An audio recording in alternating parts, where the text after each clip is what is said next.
இப்போ தமிழ் சினிமாவுல ஏழை எளிய மக்களுக்கு உதவிக்கரம் நீட்டக்கூடிய ஒரு நபரா நல்ல பேர் எடுத்தவர் தான் ராகவா லாரன்ஸ் அவர்கள்.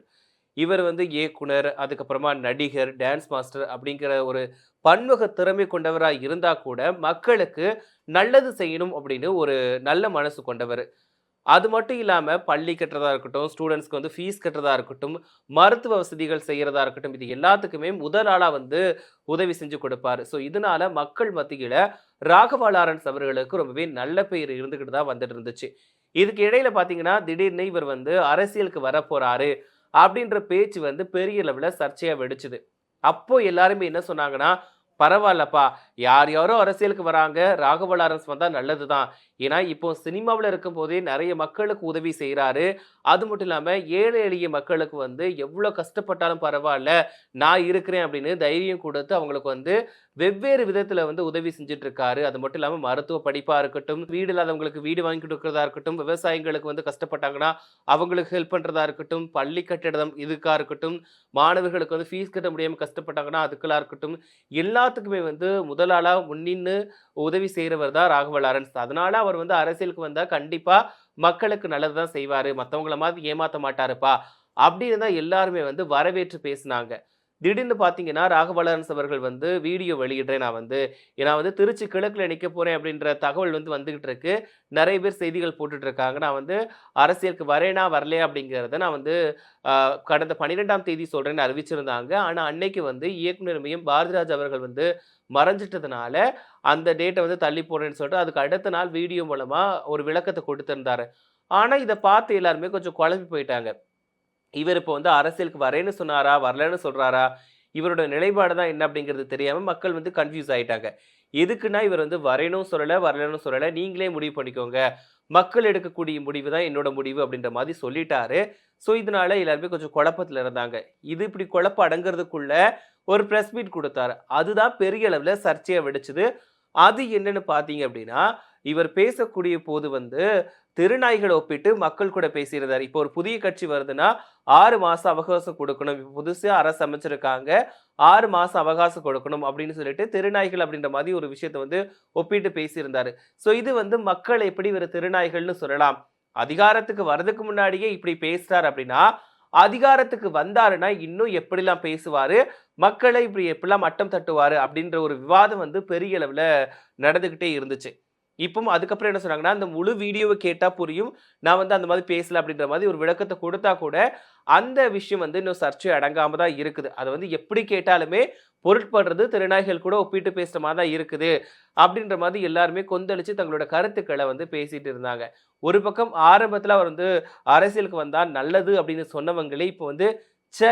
இவர் வந்து இவ்வளவு நாளா டிராமா தான் பண்ணியிருக்காராப்பா!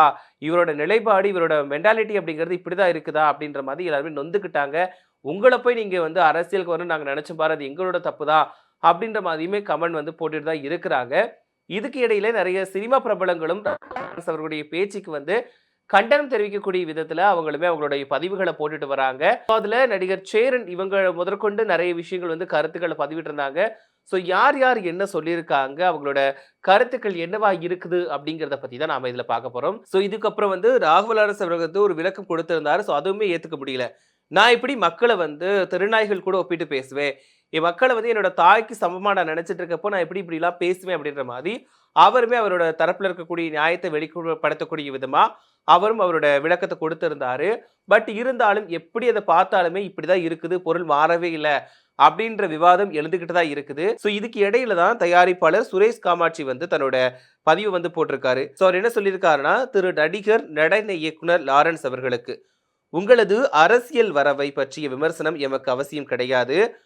ஓட்டு போட தகுதி இருக்கக்கூடிய யார் வேணும்னாலும் வரலாம். அப்படின்னு சொல்லிட்டு ஏஆர் முருகதாஸ் அவர்கள் தனது ரமணா படத்தில் தமிழ்நாட்டு மக்கள் அவ்வளவு சீக்கிரம் நம்பிக்கை வைக்க மாட்டாங்க. நம்பிக்கை வச்சா உயிரையே கொடுப்பாங்க. மக்களை ஏமாத்திய தலைவர்கள் இருப்பார்களே ஒழிய தலைவர்களை ஏமாற்றிய மக்கள் இல்லை அப்படின்னு சொல்லியிருக்காங்க. அதாவது மக்களை ஏமாத்திய தலைவர்கள் இருக்கலாம். ஆனா தலைவர்களை ஏமாத்திய மக்கள் கிடையாது. ஸோ தமிழ்நாட்டு மக்கள் சென்டிமெண்டல் இடியட் கிடையாது அப்படிங்கிறதையும் அவர் சுட்டி காட்டியிருப்பார். இது இயக்குனர் அண்ணன் முருகதாஸோட பார்வை. ஆனா லாரன்ஸ் அவர்கள் நீங்க பிஸ்கட்டும் பிரியாணியும் கொடுத்தா போதும் அப்படின்ற மக்களை சொன்னீங்களா? ஆட்சியாளர்களை விமர்சித்தீர்களா? அல்லது விமர்சனங்கள சொன்னீங்களா தெரியல. தெருநாய்க்கு பிஸ்கட்டும் பிரியாணியும் கொடுத்தா போதும் அப்படின்ற உங்களுடைய அறிவு முதிர்ச்சி கேவலமானது அப்படிங்கிறது மட்டும் புரியுது அப்படின்ற மாதிரி சொல்லியிருக்காரு. ஸோ இதுநாள் வரைக்கும் தாங்கள் உதவி என்ற பெயர்ல நாடகம் ஆடியது, கொடுத்தது பிஸ்கட்டும் பிரியாணியும் தானா அப்படின்ற மாதிரி சொல்லியிருக்காரு.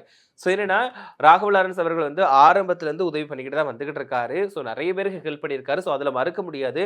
ஆனா இவர் இந்த இடத்துல அந்த தயாரிப்பாளர் என்ன சொல்லியிருக்காருன்னா, நீங்க இவ்வளவு நாள் குடுத்த உதவி எல்லாமே அந்த பிரியாணியும், பிஸ்கட்டும் தானா? அப்படின்ற மாரி கேட்டிருக்காரு. ஸோ அந்த ஏ.ஆர். முருகதாஸ் அவருடைய ரமணா படத்த ஒப்பிட்டு இப்படி பேசியிருக்காங்க. ஏன்னா, மக்கள் வந்து என்னைக்குமே தலைவனை ஏமாத்த மாட்டாங்க. தலைவர்கள் வேணா மக்களை ஏமாத்தலாம். ஆனா நீங்க பேசக்கூடிய வார்த்தை வந்து திருநாய்கள் கூட ஒப்பிட்டு பேசுது அப்படிங்கிறது, உங்களுடைய அறிவு முதிர்ச்சி எந்த அளவுக்கு இருக்குது அப்படிங்கிறத காட்டுது. அப்படிங்கிற மாரி காட்டமா சாடி இருக்காரு. ஸோ இந்த மாரி நெறைய பேர் சொல்லியிருக்காங்க. இதுக்கப்புறமா சேரன் அவர்கள் என்ன சொல்லியிருக்காருன்னா, மக்களோட குரலை அடக்குவதற்காக ஏதாவது கொடுத்து சமாதானப்படுத்தலாம் அப்படின்ற மனநில ஜனநாயகத்துக்கு நல்லது கிடையாது அப்படின்னு சொல்லியிருந்தாரு. ஸோ இது மட்டுமே இல்லாம மக்களை புரிஞ்சு கொள்ளாம அரசியல் பண்ண முடியாது அப்படின்னு நிறைய பேர் தங்களோட கருத்துக்களை சொல்லிட்டு இருக்காங்க. ஸோ இதுக்கு ப்ளூ சட்டைன் மாறன் அவர்களுமே வந்து தன்னோட கண்டனத்தை கொடுத்திருந்தாரு.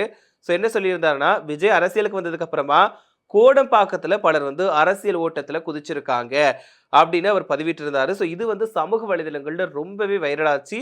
ஸோ பலர் வந்து இதுக்கு நேரடியா ராகவ லாரன்ஸ் குறி வச்சே விமர்சனம் பார்க்குறாங்க. ஏன்னா நிறைய பேர் வந்து இப்போ விஜய் அவர்களுடைய அரசியல் வருகைக்கு அப்புறம் பார்த்தீங்க அப்படின்னா நிறைய பேர் வந்து சினிமாவில் இருந்து அரசியலுக்கு வந்துகிட்டே இருக்காங்க. அதுக்கு அவர்களுடைய நண்பர்களுமே சாட்சி தான். இப்படி இருக்கக்கூடிய நேரத்தில் ராகவ லாரன்ஸ் அவர்கள் வந்து அரசியலுக்கு வரப்போறது அப்படின்னு சொன்னதுனால அண்ணாமலை அவர்கள் கூட போவாரா இல்லாட்டா வந்து விஜய் அவர்கள் கூட போவாரா அப்படின்ற ஒரு விவாதம் தான் போயிட்டு இருந்துச்சு. பட் இவருடைய நிலைப்பாடு, இவருடைய பேச்சுக்கள் எல்லாத்தையும் பார்க்குறப்போ தமிழக வெற்றி கழகம் சரி வர போவதற்கான வாய்ப்புகள் இருக்கு அப்படின்ற மாதிரி தான் இப்போ வரைக்குமே தகவல்கள் வந்து சொல்லிட்டு இருக்காங்க. ஸோ இவ்வளோ காலம் வந்து ராகவ லாரன்ஸ் அவர்கள் வந்து மக்கள் மத்தியில் நல்ல பேர் தான் எடுத்துட்டு வந்துட்டு இருந்தாரு. ஏன்னா நிறைய உதவி பண்றது, ஓடோடி போய் உதவி பண்றது, யாருமே முகம் தெரியாத நபர்களுக்கு உதவி பண்றது, அது மட்டும் இல்லாம தன்னுடைய திரைப்படங்கள்ல கூட மாற்றுத்திறனாளிகளுக்கு வாய்ப்பு கொடுப்பாரு. ஸோ அந்த விதத்துல இவரை வந்து நிறைய பேர் தூக்கி வச்சு தான் பேசுவாங்க.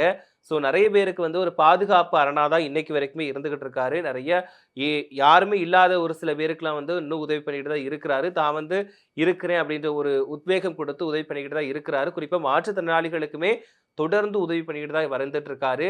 ஸோ இப்படி இருக்கக்கூடிய நேரத்தில் இவ்வளவு காலம் நல்ல பேர் எடுத்த ஒரு நபர் வந்து இப்போ சமீப காலமா விமர்சனத்துக்கு உள்ளாயிருக்காரு, சர்ச்சைக்குள்ள சிக்கி இருக்காரு. ஸோ இது எங்க போய் முடிய போகுது அப்படிங்கிறது தெரியல. இது வந்து அரசியல் புரியாமையின் வெளிப்பாடா இல்லாட்டா வந்து வாய் தவறி வந்த வார்த்தை அப்படிங்கிறது தெரியல. பட் இருந்தாலும் மக்கள் வந்து தங்களோட ஆதங்கத்தை வெளிப்படுத்தி தான் இருக்காங்க. நீங்க வரதுக்கு முன்னாடி இப்படி பண்ணீங்கன்னா வந்ததுக்கு அப்புறம் என்னெல்லாம் பண்ணுவீங்களோ அப்படின்ற ஒரு கேள்வியுமே முன் வச்சிட்டு இருக்காங்க. ஸோ இதுக்கு அவங்களுடைய தரப்பு என்ன சொல்ல போறாங்க, இதுக்கான விளக்கம் வந்து ராகவ லாரன்ஸ் தரப்புல என்னவா இருக்க போகுது அப்படிங்கறத தான் பொறுத்து இருந்து பார்க்கணும். ஸோ இதை பத்தி என்ன நினைக்கிறீங்க அப்படின்ற கருத்துக்களை மறக்காம சொல்லுங்க. அது மட்டும் இல்லாம ராகவ லாரன்ஸ் அவர்கள் வந்து இவ்வளவு காலம் உதவி பண்ணியிருக்காரு. ஸோ இப்போ சடனா பாத்தீங்கன்னா இந்த மாதிரி ஒரு சர்ச்சையான விஷயத்துல வந்து சிக்கி இருக்காரு. ஸோ இதை பத்தி என்ன நினைக்கிறீங்க? ராகவ லாரன்ஸ் அவர்கள் வந்து அரசியலுக்கு வரது நல்லதா கெட்டதா அப்படிங்கிற ஒரு பார்வை என்ன அப்படிங்கிறதையும் மறக்காம கமெண்ட் சொல்லிடுங்க.